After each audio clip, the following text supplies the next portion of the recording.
Welcome to the e-commerce podcast with Matt Edmondson, a show that brings you regular interviews, tips, and tools for building your business online.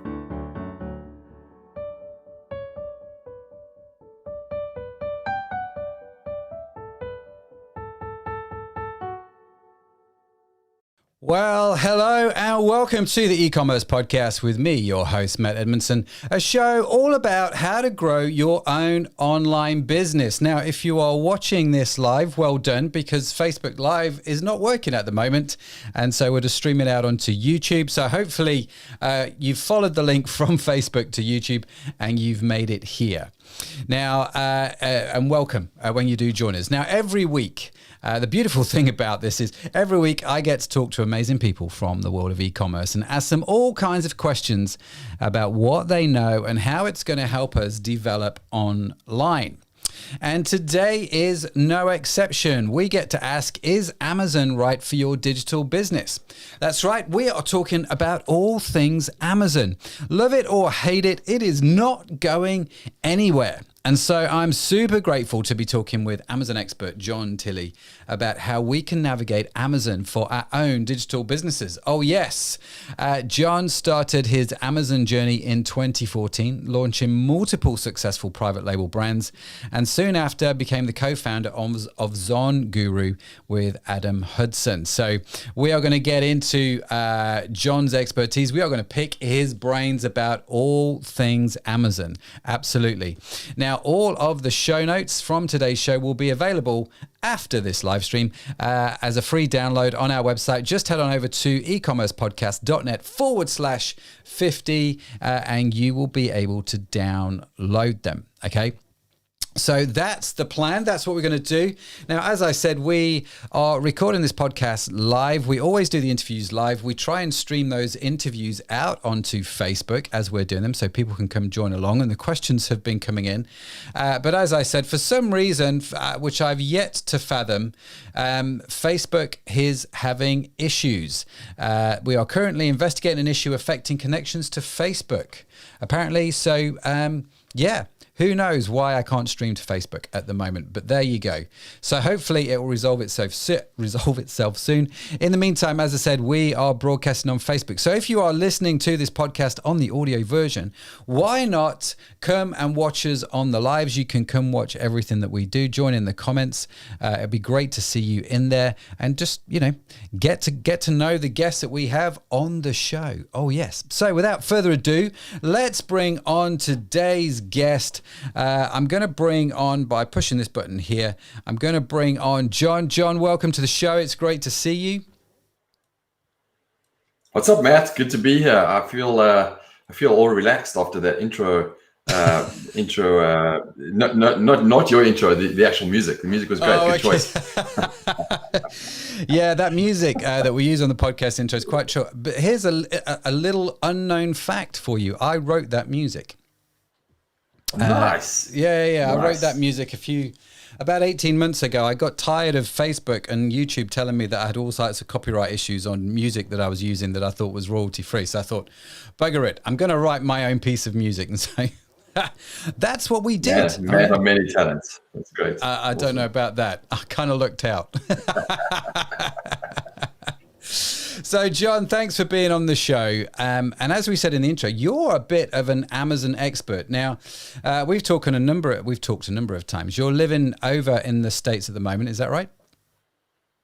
Yes, over in Los Angeles. I've been here. Gosh, it's like 14 years now that I've been. Maybe 15 years now I've been in Los Angeles. And prior to that, I was in London for a few years. And prior to that, I grew up in South Africa. So, I headed from South Africa over to London and just kind of kept going. So I've ended up here in Los Angeles. Wow. And you've been all over the world, haven't you? Jeez, it's you're definitely not American, though. We can definitely tell by the accent. But how is it in LA at the moment with lockdown, with COVID? Is it all crazy mayhem like it is here? Yeah, I think it's very similar. It's pretty distressing, I think, for most people. Actually, in the States at the moment, it's kind of like that last real push from the virus side. But we're locked up at home and going about our daily business, and clearly e-commerce is only going one way, so we're really busy. But it's pretty crazy. I think I just saw a stat yesterday in the Los Angeles Times that it took 11 months to get 500,000 infections, and in the last month and a half they've doubled that. They've got another 500,000. Wow. So you can just see the spread is crazy. It is crazy. But with everything, it's a chance to reflect on the important things in life and make sure you hold on to those. So always looking for the silver lining, right? Yeah. Absolutely. Well, you have to. Otherwise life just gets a little bit depressing, I think. So you're in LA and you're the co-founder of ZonGuru. What is ZonGuru? Just give us a quick heads up of what your company does. Yeah, sure. We're an all-in-one software platform for private label sellers. So if you sell on Amazon and you specifically have your own private label brand, we will help you scale through data insights and automation. So, at each phase of your Amazon business, whether it's research, listing and optimization for ranking, whether it's profitability analysis, review management, business management, all the kind of tools that you need to really scale on Amazon, we provide a full suite of those tools. Yeah. Okay. So, products aside, then you obviously know a lot about Amazon. I mean, that's the reason why we've got you on the show, right? If you're actually writing software to help people do stuff, you should know a fair bit. I'm assuming. I should hope so. Yeah. No, it's been, I think, if you just go kind of back to the start of when we launched ZonGuru, I had a career in advertising on the strategy and account management, account strategy side for many years. With big brands, and as we all do, most of the people probably listening, we all have that entrepreneurial spirit, and it took me with many ideas, but it took me to 2014 when the penny dropped for me, and I came across Amazon and just realized that I could grow this product-based business and scale it while I was in advertising. So I managed to do that, scale my first few brands, but the idea there is that I have this passion, and it's unbelievable what we have at our fingertips to grow a product-based e-commerce business. It's a massive opportunity, and I'm very passionate about it because I think no matter what your background is, no matter where you're from, with a little bit of consistent focus, you can have a successful business. And we try and help other sellers scale, it's something that I believe in, and I actually incentivize our team members to actually sell on Amazon as well. So developers, project managers, designers, they all sell on Amazon, and they're all this was something that I really liked, actually. When we were talking before off camera, you actually want your staff to use your software to go and set up their own Amazon businesses, don't you, and sell stuff online, which I think is fantastic.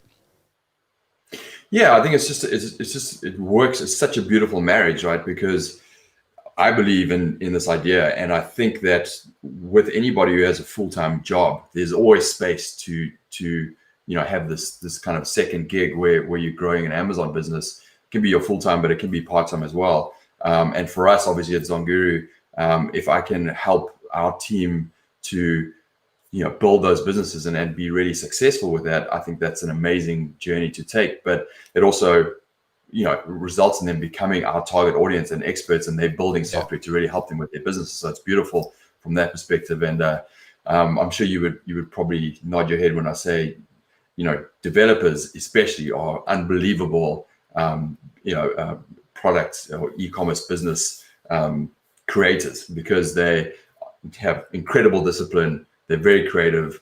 They understand tech, and they can bring it all together. So I think out of all of our teams, the engineers are the guys who are just crushing it, for sure. That's interesting to know. Yeah.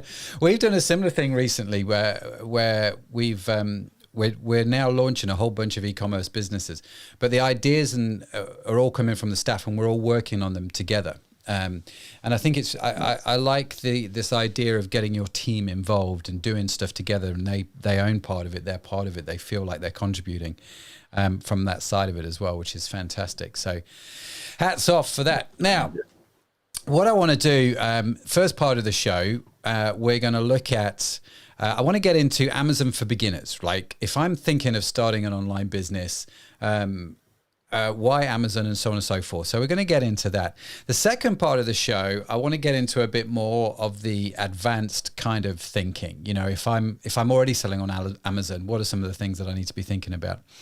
And then we've got a whole bunch of questions that I want to go through that have come in via social when people found out we were going to be talking. So we've got some questions to go through. So that's going to be the outline of the show. So John, let's talk about someone who's just starting out, right? So someone who's thinking, you know what, I want to start a bit of a side hustle. I've got this job. I want to start doing something online. Why should I look at Amazon, and what sort of things should I be thinking about? Can we dive into that maybe a little bit? Yeah, absolutely. I think the first thing, with people who are wanting to start a e-commerce business, whether it's Amazon or other platforms, I just want to,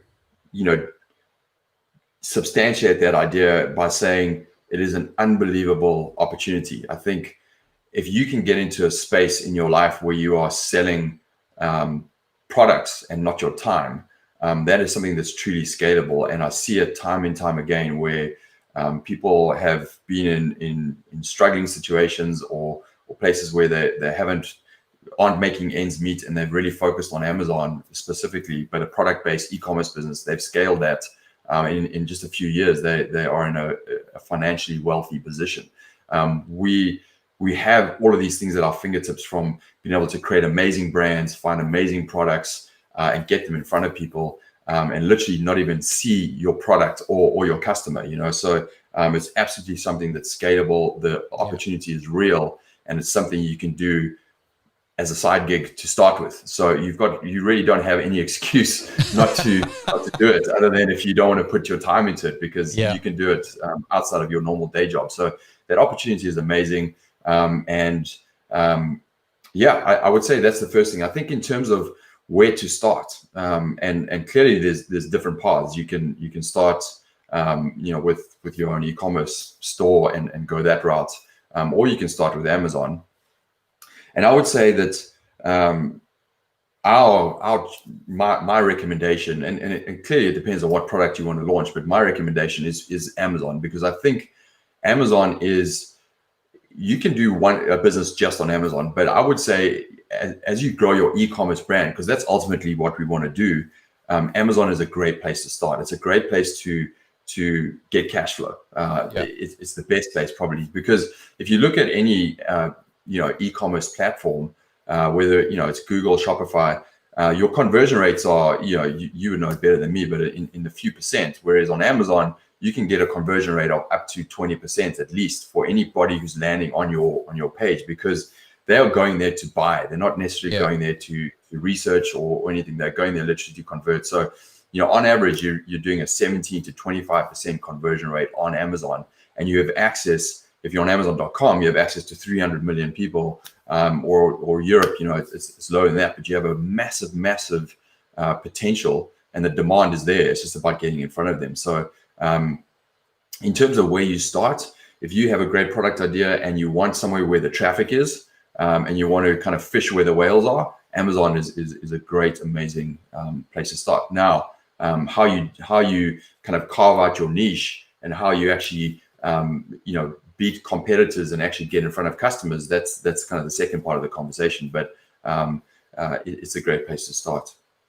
And is it, so I mean, I get all that, and I appreciate what you said there, and I get all that. Is it actually, it's a great place to start, but is it an easy place to start on Amazon? I mean, how easy and straightforward is it to actually get up and running, selling on the Amazon website? Yeah, it is relatively easy. Now I would say that the marketplace has evolved, right? I think if you're looking 3 or 4 years ago, selling on Amazon was relatively easy, because Amazon wanted every single type of seller. Hey, we want you on our platform.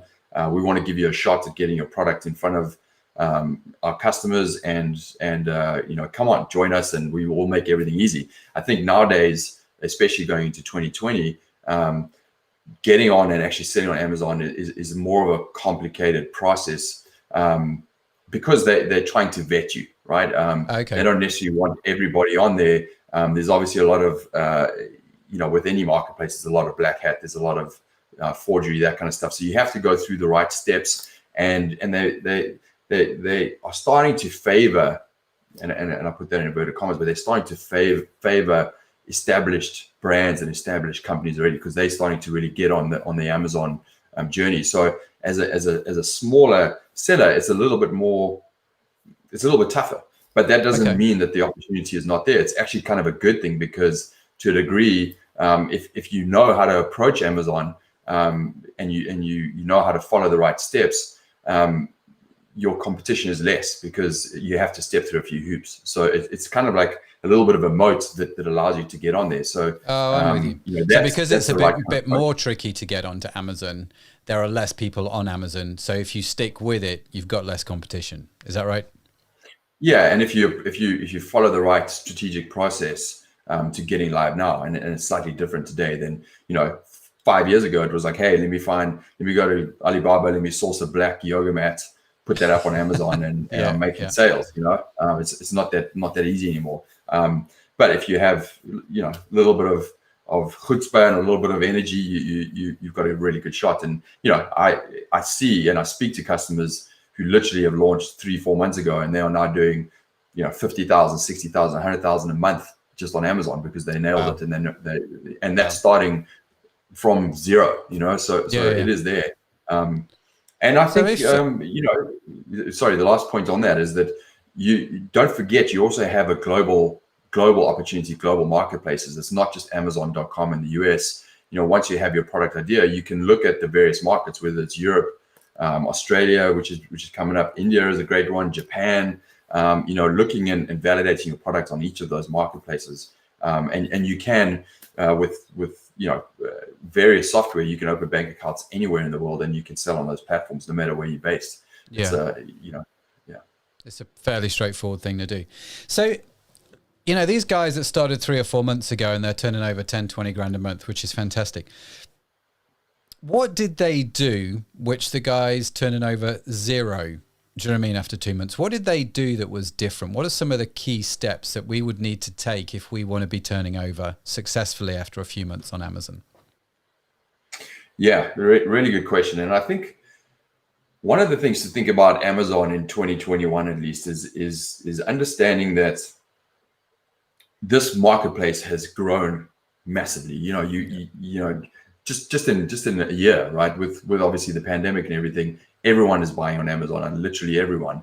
But you've got to think about, one, what kind of products are they buying? And Amazon does have a consumable, consumable goods is a very big place for Amazon. But there's also a space on Amazon for more of those, kind of branded, great products that individuals are looking for. They are there. If you want to go and buy, as a challenge, I would say go onto any furniture websites and look at a great piece of modern furniture, and then go do that same search on Amazon, and you will find just as amazing products, if not better, at half of the price. So those kind of consumable goods, outside of the consumable goods, those more branded style lifestyle products are definitely things that people are shopping for on Amazon. And the approach that you need to take is how I would coin it, a niche within a niche, right? There's so much traffic and so many people going on Amazon. And if you can identify your right avatar, and you can provide a niche focused product that matches that avatar, you have a lot of traffic, and that's $1 million product just there. The traffic is there. So it's the approach to Amazon is really getting through a few layers of those general products that are out there, finding those niches that are less competitive, identifying that, and usually it's a very targeted product, and that would easily bring you 20,000 to 100,000 a month very easily, because the demand is there and the audience size is there, right? Yeah. So this niching down, the niche within a niche, and actually I think this is just whether it's Amazon or whether you're doing an e-commerce website, it's understanding, like you say, who your customer is and finding that product which they want to buy, the niche within the niche. How do I go about doing that? How do I find out what those products are? Yeah. So I would categorize that as we have software, and I'll get into that in a second of how you find those, but really, and it's kind of how we reverse engineer the software, which is to answer 5 questions, right? I think if you're looking to validate a product idea for Amazon, the very first question you need to ask is there demand, right? Are there people looking for this type of product? I don't want to launch something on Amazon that no one knows about. So is there people kind of looking for that general category? Is there demand, but not too much, right? And this is the balance of Amazon, because if it's way too much demand, you're gonna have to spend a lot more money to get on and compete, right? So is there demand, but not too much? That's the first question. Is there competition, right? So we want to know that there's other people selling those kind of products, but not too much competition, right? Yeah. What is the capital investment that I need to that I need to spend in order to compete and successfully compete and get onto page 1? So how much money do I need in terms of buying my stock and doing my marketing initiatives up front to really get onto page 1? So how much money do I need? And then the fourth one is revenue opportunity. So, how much profit can I actually make off of the product that I'm selling on Amazon? What can I charge? And once all my expenses are out, what's my kind of margin? I think that's a really critical piece. Like, am I going to make enough margin with this product? So those are kind of the 4 data questions that you can easily answer. The 5th question, and this comes into more of your softer skills as a entrepreneur and someone who's creative, which is, how can I differentiate my product versus the competition? So what is my ideas around how I can truly differentiate my product to stand out, so that when I appear on page 1 for hanging swing chair, let's just make that up. I don't know. I have one in my yard, so I'm just bringing it up. It's a good product to sell on Amazon. Hanging swing chair, right? How can I, if someone types that in, hey, I'm looking for a hanging swing chair, what can I do differently that will get the click and the conversion? That is probably 50% of the problem, right? Because if you kind of get the other ones kind of right, as long as you can truly differentiate, you're going to get the sale. And one last point I would make on differentiation, this kind of gets into further things, but is not to overcapitalize on my differentiation. That's a really important point. So you've got to be creative about how you differentiate, because if you're launching your first product, you don't want to be creating molds and something that's going to push your price way out of range. And you're differentiating the wrong way. So that's an important one. Yeah. That's fantastic. And then to kind of roll that together, we have a tool called the niche rater, which exactly on those 4 points will rate your demand, your competition, your revenue potential, and your investment sweet spot is what we call it. So any product you type into Amazon or product category, we will rate that niche across those four points. So you can immediately see, hey, is this a good opportunity or not?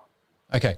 So this was going to be my question, is like, how do you figure that out? There's obviously ways that you could do that manually, but it sounds like a bit of a laborious process.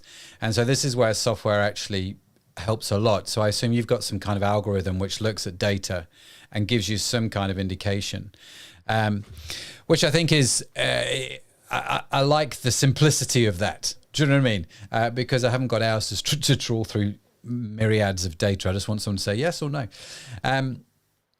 So if I'm picking this up right, so we've got to go do the research on the product. Ideally, I've got to have a plan in my head to make sure that when someone searches that niche, I need to be on page 1 of Amazon, a bit like being on page 1 of Google. It's important to be found. And are there ways and mechanisms then that I can help myself to get on page 1 of Amazon? Yeah. So to kind of get back to that point around competing on page 1, the fundamental thing that you need to understand is that you're not competing on page 1 for that product. You're competing on page 1 for that keyword, right?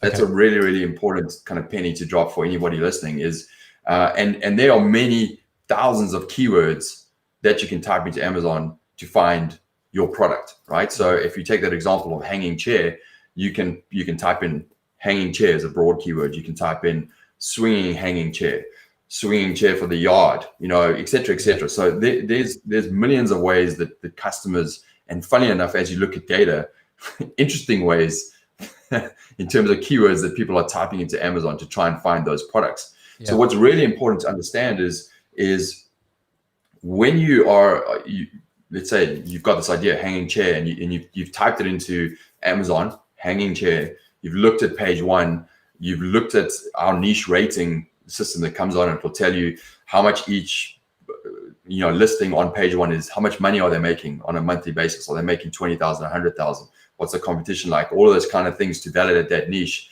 And you've looked at that and you're like, okay, this is a great opportunity. I think, it hits all the right factors. This is a great product to sell. And I have good ideas on how I can differentiate this product.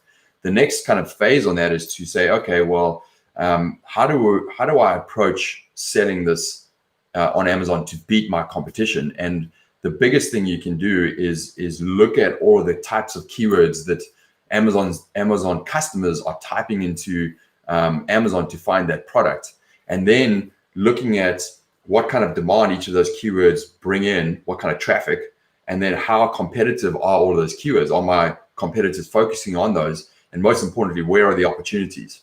And if you can identify those opportunities, then you would optimize your listing and your PPC strategies to focus on coming in on that on those keywords. So that is a really important tactic. And we have again, this is getting into our kind of listing optimization tool, but we have it's probably our most well-known tool and value pack tool, which is called Keywords on Fire. I don't know why I came up with that name, but I do. It's Keywords on Fire. Keywords on Fire, and it's it does exactly that. It really kind of goes through. We can talk about that for ages, but it goes through and really finds all of those keywords that customers are typing into Amazon. But most importantly, how do our competitors rank, and how are they competing for those keywords, and where are the opportunities? And then you can put that into a listing optimization tool that we have, so that you can target and come in on those keywords. And that's kind of the more complex way of approaching Amazon nowadays is finding the opportunities or some of those longer tail keywords that you can really own, and get the algorithm to spike on that, and then you start to rank for some of the shorter term, bigger volume keywords. So there's a strategy to it, but I can guarantee you, we've done case studies over and over again, that if you have a great product idea, number one, you have to have a good product idea that's differentiated. But if you just know how to optimize your listing and then strategically target the right keywords and use PPC, which is paid advertising within Amazon, that's all you need to be successful on Amazon. You don't need outside traffic. You don't need Facebook ads. You don't need all these other complicated strategies. Oh, wow, literally, with that, your challenge will be staying in stock, and that's going to be the best challenge you have. And you can grow that business for 2 years just on that, and then expand beyond Amazon. That's brilliant. Okay, what we're going to do now is we are going to take just a very quick break for this week's show sponsor, and then I'll be back again with John. Do not go anywhere, because I'm thoroughly enjoying this conversation. We'll be back in just a few short seconds. Let me give a big shout out to one of our show sponsors, Curious Digital. You know what? I love its flexibility. It's such a great platform. You know how when you start out, you might typically use an online platform because they're cheap, they're easy to use, super accessible, but you know what? They aren't that flexible. And as your business grows, you end up moving to an agency, right? Because that's just what you do. And at some point, you're going to have this nightmare to deal with, and it can be incredibly expensive. And the thing for me that I love about KD is it will grow with you. You can start out on the platform easily, and as your business grows, then KD will adapt with you. Now, I don't know of any other platform that does all of that. So if you're in the market for a new e-commerce platform, make sure you follow the links from mattedmondson.com. Take advantage of the offers that they've got for you, and let me know what you think.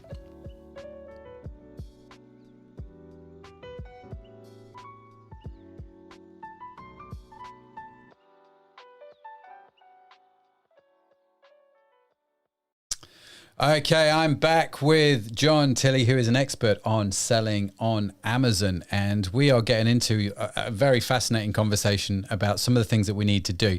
And John, if I was going to summarize the first half of starting out a new business on Amazon, I'd find one word, and it would be research. You've got to put in the time to do the research, and that's just kind of what I've heard from you, to figure out, one, the product to sell, two, the best way to sell it, your optimization strategy, and using the tools which are out there to help you, get a much better leg up at the start. Would that be a fair summary of the first part of our conversation? Yeah, I would just kind of add to that and say probably niche research. I'm trying to drop that word of niche, because you need it to be successful on Amazon right now. It's finding the niche within a niche, and then owning that. And certainly with the evolution of Amazon and the amounts of products and what's happening on the platform, you need data to be able to peel back some of those layers of the onion to really find that right niche for you. So software can help you with that for sure. Yeah, the data's there. Make the most of it, rather than doing what most people do, and that's just thinking they've got a good idea without validating, without checking the data. Or like you say, my favorite one is still the guys that open up a Shopify site and link it somehow to AliExpress selling the black yoga mats, which take 6 weeks to arrive. It's that kind of, it's just not going to work out well for you, regardless of how much you spend on Facebook ads. Now, one of the questions I jotted down here in my notes, I'm still a bit old fashioned, John. I have a pen and paper next to me when I talk, and I jot down questions as we go. Right. My question is, in terms of expense, so let's say I've got this product, the swinging yard chair that you talked about, and I'm going to make, I don't know, maybe 30% margin on it, between what the price a customer might pay is and what the price I have to pay. What sort of cost do I need to think about where Amazon are concerned? I mean, not everything. Obviously, people need to do their research, but what are some of the key costs that I need to think about to figure out if this is going to be profitable for me or not? Yeah, one of the most important questions to answer, because there's a phrase, right? It's not about turnover; it's about leftover. So you can sell all day on Amazon. You can sell all day on Amazon, but if you don't have enough leftover at the end of the day to make it a viable business, what's the point, right? Yep. And so that whole idea of margin is critical. And I think at a high level, the way to understand selling on Amazon is 30, right? 30% is your cost of goods. 30% is going to be Amazon's fee that they're going to take for selling your product, and that's their FBA fees, their stock fees for keeping your stock, and obviously for delivery, right? So that's kind of in there 30%, and then 30% should be your margin and your profit that you're making at the end of the day. So that's how, obviously 33%, whatever you want to say, but that's kind of how you would break it down. And I would say typically you want to be selling, if it's your first time out on Amazon, you want to be looking at products that can sell at a retail on Amazon for over $25 to $30, at least over $30. If you can get up higher, great. But just remember, if you're selling something for $65, typically your cost of goods is higher, so your capital outlay is going to be higher, right? But the best way to think of Amazon is, hey, if I want to use their platform, they're going to be taking 30%. So I need to break it down where my cost of goods is the other 30, including my advertising costs, and then 30% is going to be my profit at the end. Okay. So, and that's your general advice, people thinking of starting out. They're the sort of the margins which we need to be thinking about. So if I'm just making 30% gross margin on this swinging chair, it's not actually going to work to sell it on Amazon, because I'm just going to give them all the fees basically that I would be making to sell it.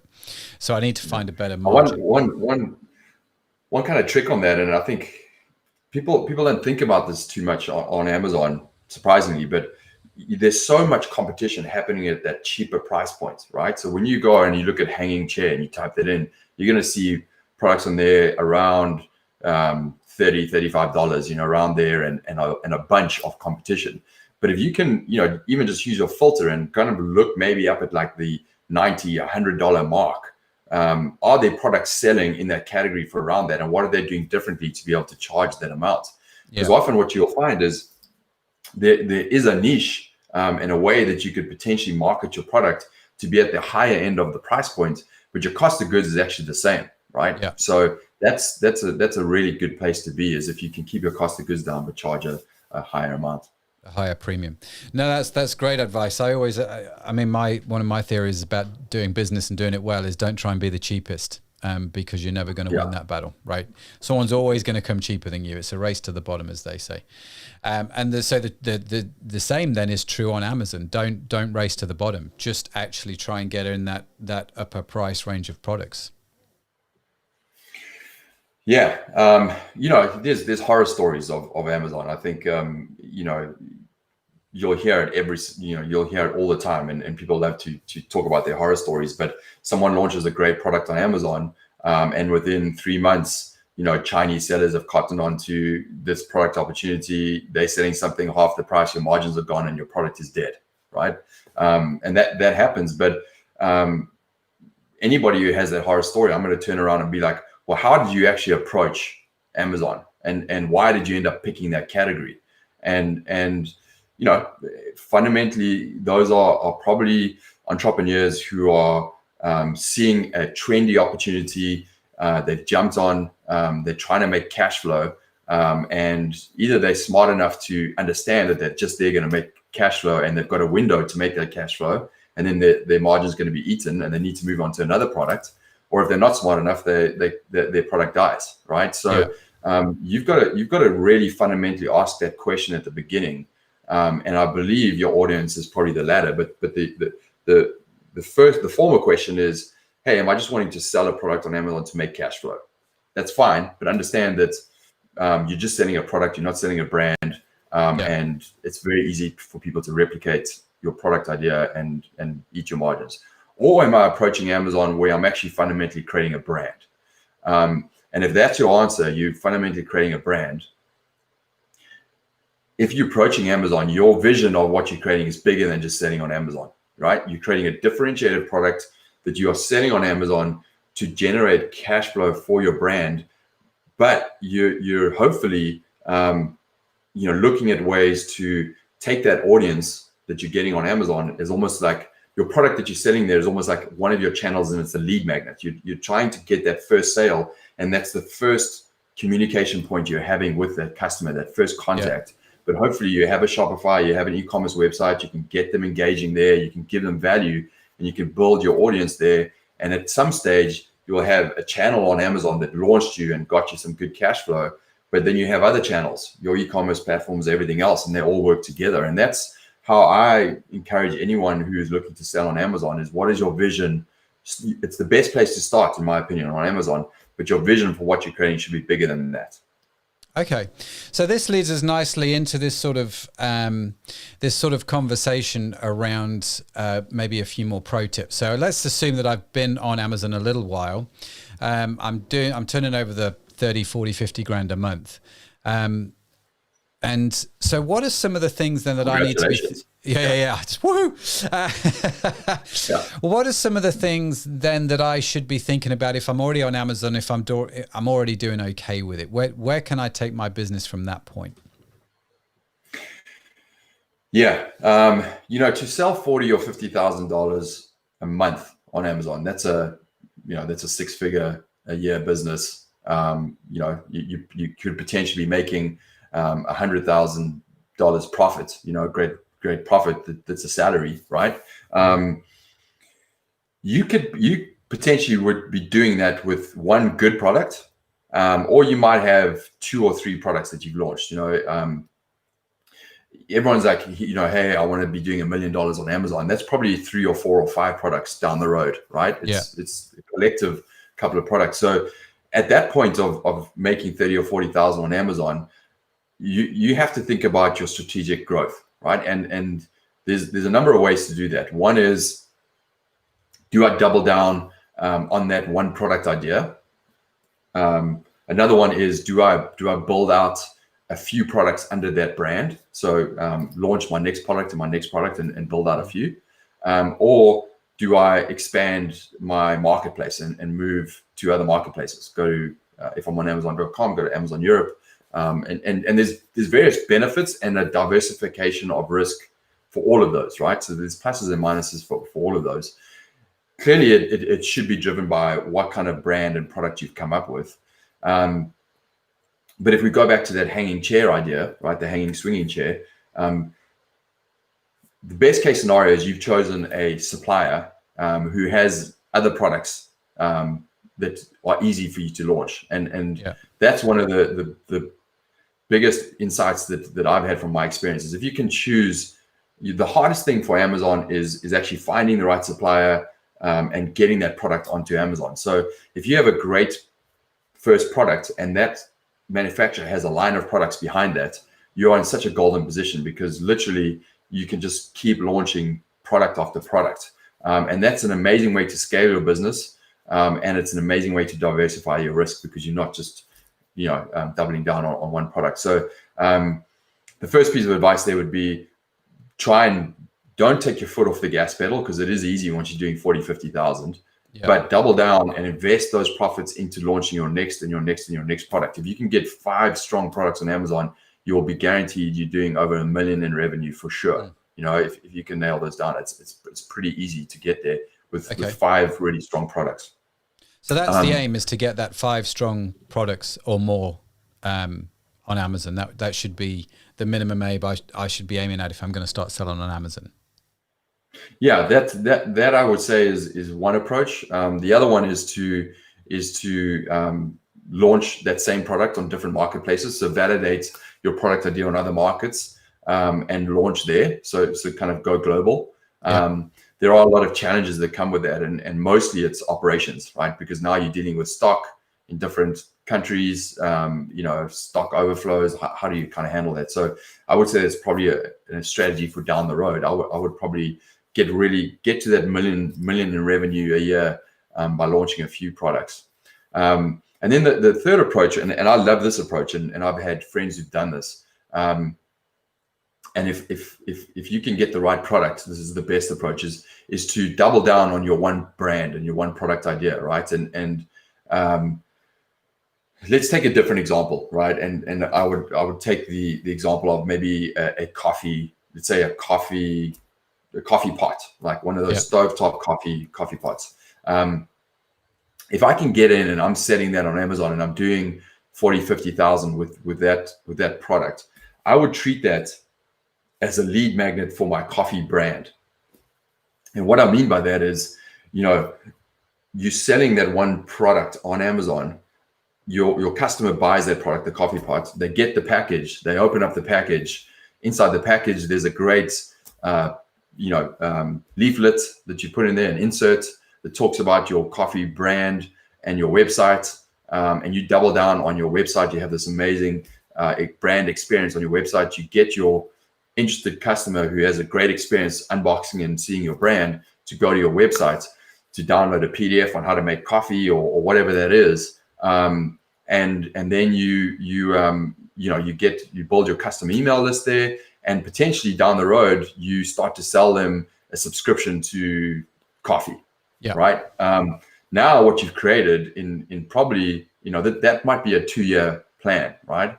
But what you've now created is this amazing strong lead magnet on Amazon that they take 30%, but get you traffic to your website where you can sell them other products, where you could potentially sell them a subscription.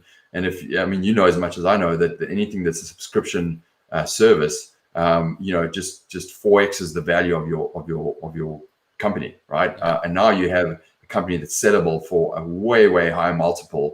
And hopefully you can exit that first company in 4 years, 5 years, and change your financial wealth, and then start again. Do it again with another one, and that's absolutely achievable.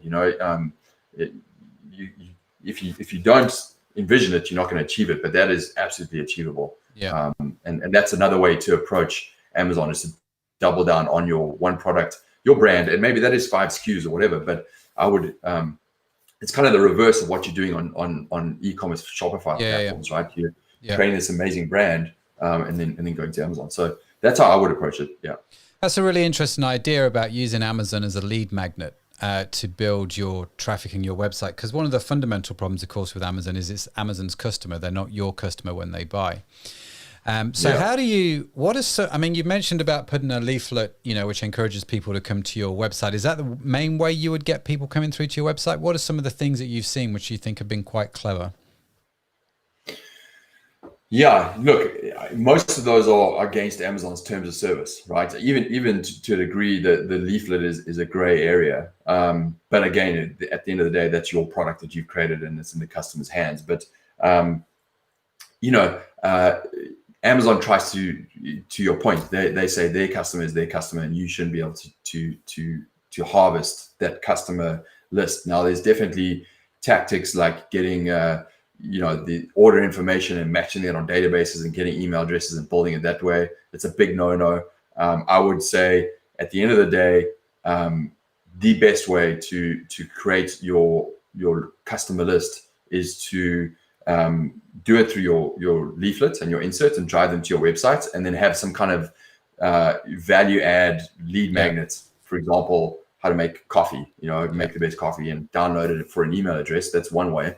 The other way is obviously through your Facebook advertising, driving them. One of the ways, this is a more of an advanced strategy, but if you're on Amazon and you want to drive some outside traffic, which Amazon loves, by the way, the algorithm loves outside traffic because you're essentially sending traffic to Amazon. It's not just generating through what's on the platform, but you can create Facebook ads with a normal squeeze page, and you can qualify some of that traffic and then send them directly to your Amazon listing to purchase the product. Now, if you can do it on that squeeze page, get their email address, and then drive them directly to Amazon, you're collecting emails in that way before they even purchase the product on Amazon as well. Yeah. But it helps to kind of qualify the traffic, so your conversion rate on Amazon is still high, which is obviously what Amazon looks like. And that's very simple to implement. And what's great about this audience is, I always say, the best person to sell on Amazon is a Shopify owner, because you guys have so much knowledge on various marketing activities to drive traffic, because you have to create it yourself. But you are streets ahead of anyone on Amazon, because they usually just rely on Amazon traffic, and so you have all of the strategies in place to just double down on your launch strategy. Okay, so that's really interesting. So would you have products then that you only sell on Amazon? So let's take the coffee pot, that particular coffee pot that you're promoting. Would you only sell that on Amazon and not on your website? So anybody that wanted to buy that bought it on Amazon, which increases your conversion rates, gets you better traffic there, which hopefully funnels people back to your website. Yeah, the answer is I'd sell on both. Okay. But it's where do you start? And it's kind of like that life cycle, right? So the one approach is saying, hey, I'm going to sell on Amazon as my lead magnet or whatever, drive them, get them onto my website, hopefully capture the email address, be able to then remarket to them with other products, or potentially with the same product down the road, and start to get that kind of balance between how much I rely on Amazon and how much I actually rely on selling my product through my own Shopify or e-commerce platform. And hopefully you can kind of start to balance that out, because diversifying risk is obviously an important point of scaling your own business, whatever it is. So that's the one way. The other way is, hey, I'm doing all of this work on Shopify, and I've got my Facebook groups, and I've got my Facebook ads and my Instagram ads and everything, and I'm doing a great job of driving traffic to my own site, and I'm selling products there. Why not kind of tap in and validate, is my product right for Amazon?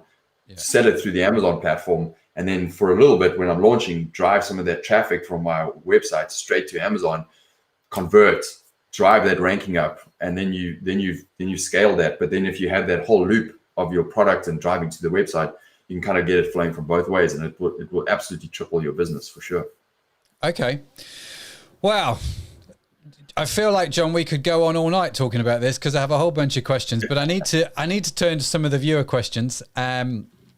So Adam McReevy, I hope I'm pronouncing his name right, McReevy, asked, how do you define a strategy for a third-party marketplace, like Amazon, for example? Just bestsellers to start with, or what? I mean, you've kind of approached that a little bit, but do you want to cover that again?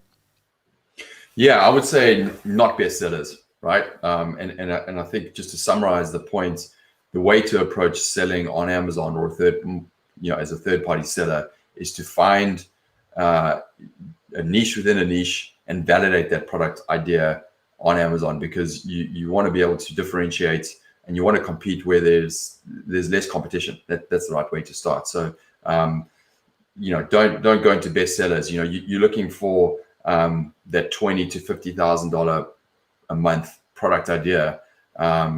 You're not looking to launch one, and then that's kind of your $1 million product idea right there. You don't need to compete with the biggest brands out there and the best sellers. No, great. Okay. So the next question, entering other e-commerce places like Russia, Norway, India, you can do that with Amazon now, can't you? What does that involve?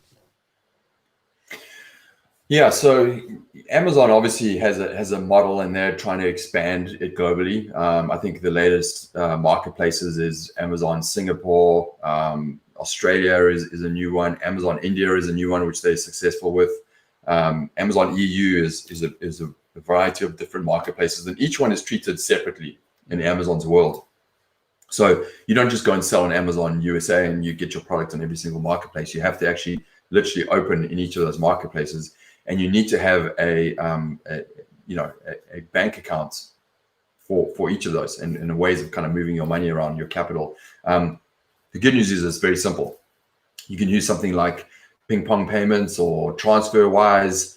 Those are just a few of the companies. You just set up a global bank account, register for that platform, and you can be selling. So it's a really interesting thing, and it's become a lot more interesting with the pandemic that's come around. Like some of the popping, marketplaces are ones like Amazon Italy and Amazon France. Typically, and it's kind of sad in a way as well, but typically, when you go, I remember being a year ago and going and traveling Italy, and just the amazing retail shops there and the retail experience. And I'm like, gosh, I kind of missed that a little bit in the USA because everything is online, right? But with the pandemic, everyone's had to fundamentally decide, hey, if I want to survive, I need to be selling on an e-commerce platform, and Amazon Italy is just booming right now. All the retail brands are moving there, So just looking, when you approach it, make sure you're looking at what is the right marketplace for your product to start. Yeah.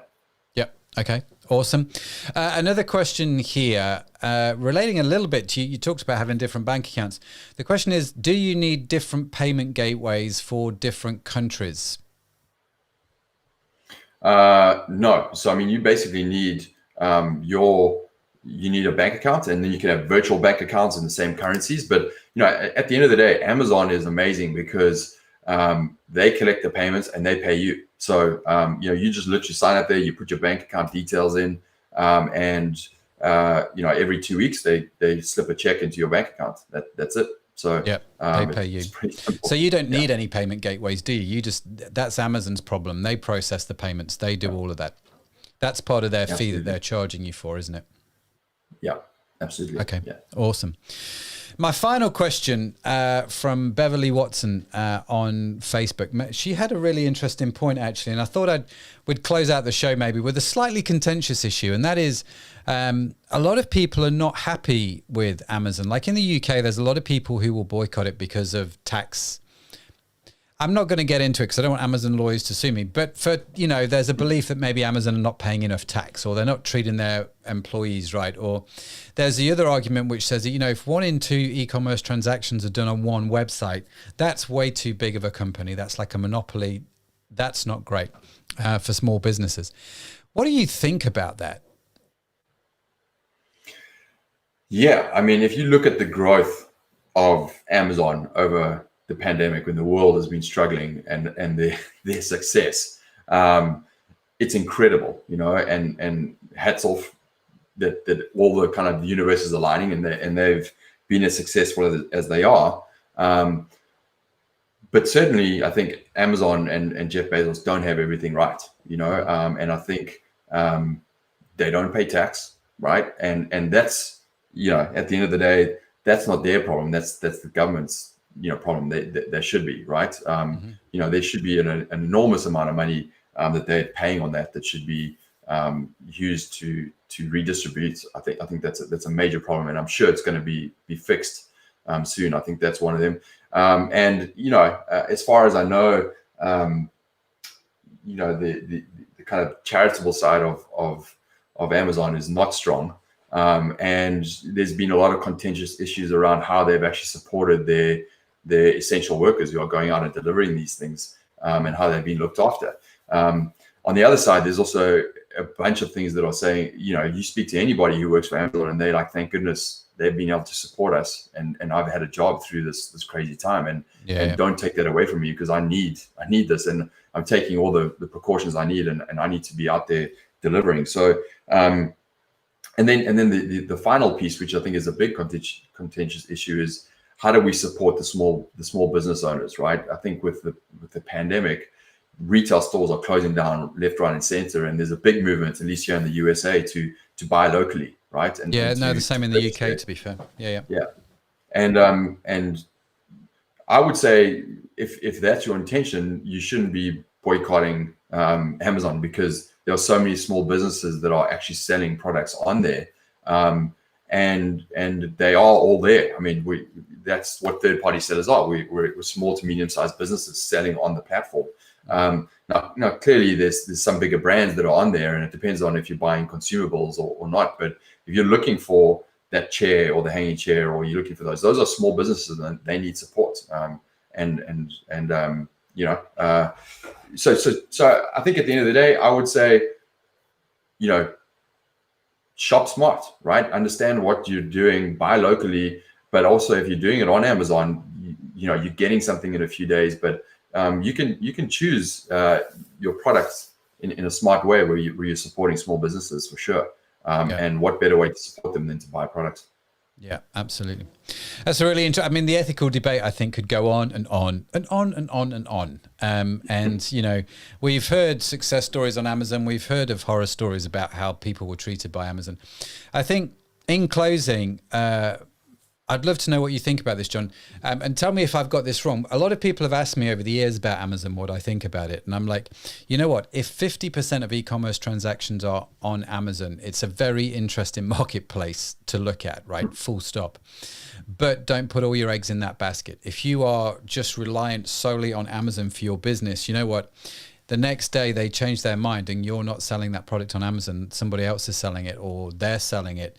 Guess what? You've not got a business. So I liked what you said earlier about, get people to your website, build your email list, use it as a lead magnet. Don't just solely rely on that. I mean, that would be my advice probably in a nutshell. Have I got that right? Or is there anything I need to add? I think you've got it right. And I think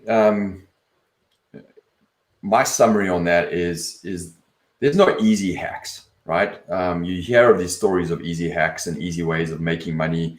Certainly with Amazon, it's not an easy business to start, but it is a business. And I think if you really, truly think of it as a business, it's not hey, I can just put up a yoga mat and make millions, and think of it as creating a business and how much time and effort and consideration I put into that vision of what I'm creating. If you do that, Amazon can be an important piece of that wheel, and certainly a very good place to start.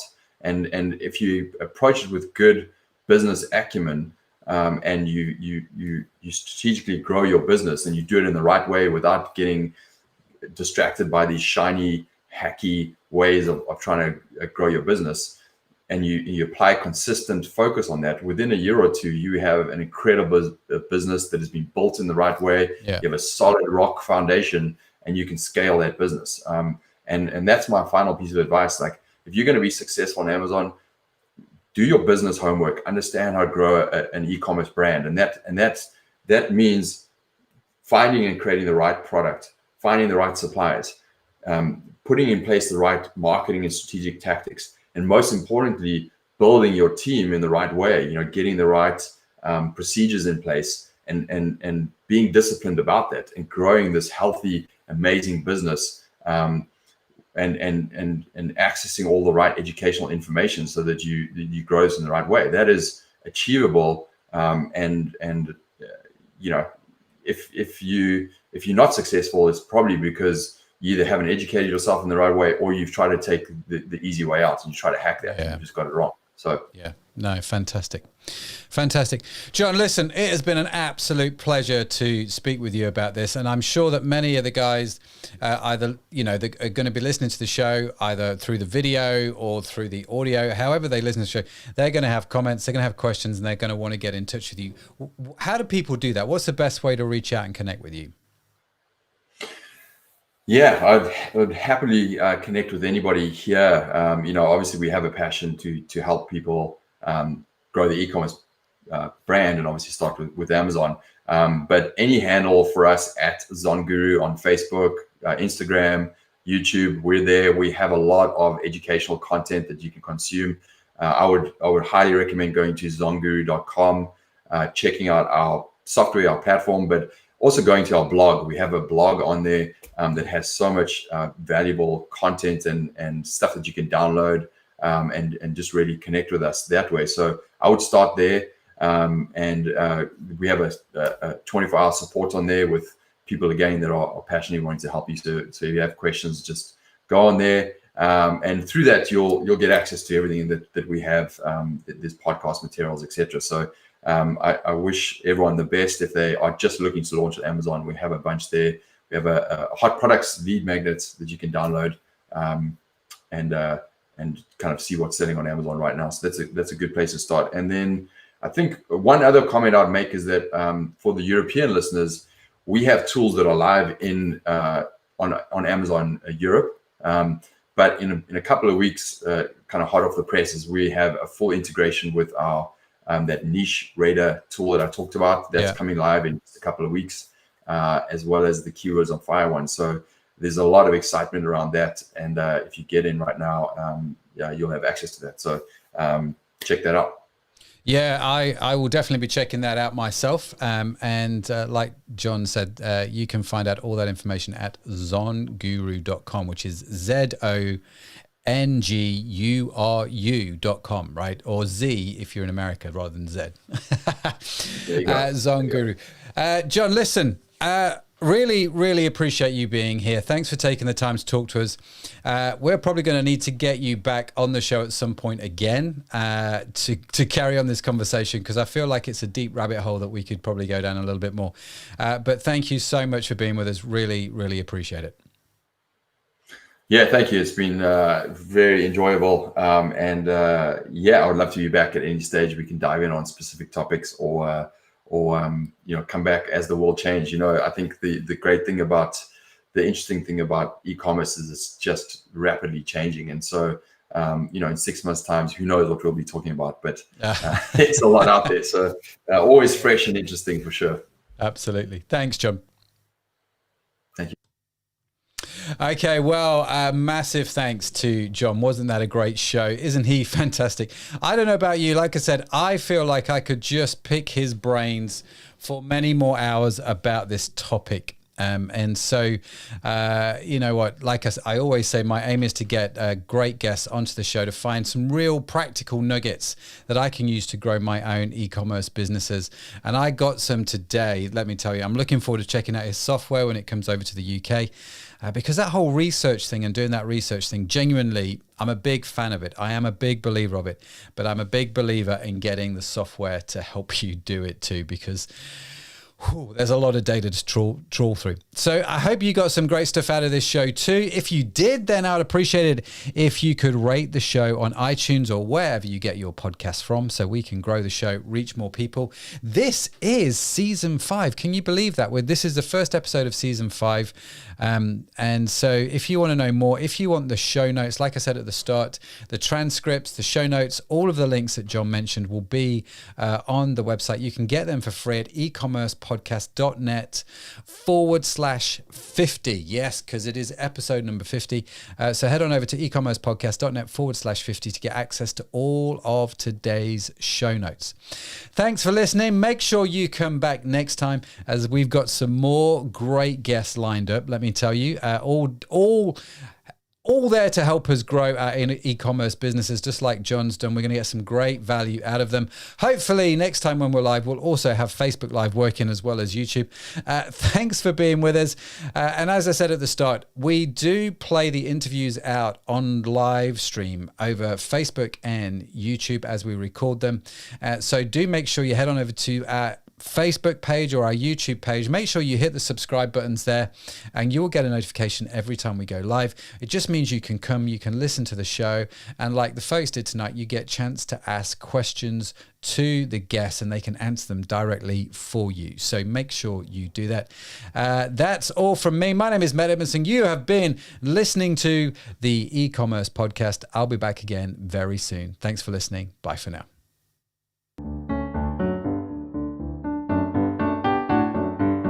You've been listening to the e-commerce podcast with Matt Edmondson. Join us next time for more interviews, tips, and tools for building your business online.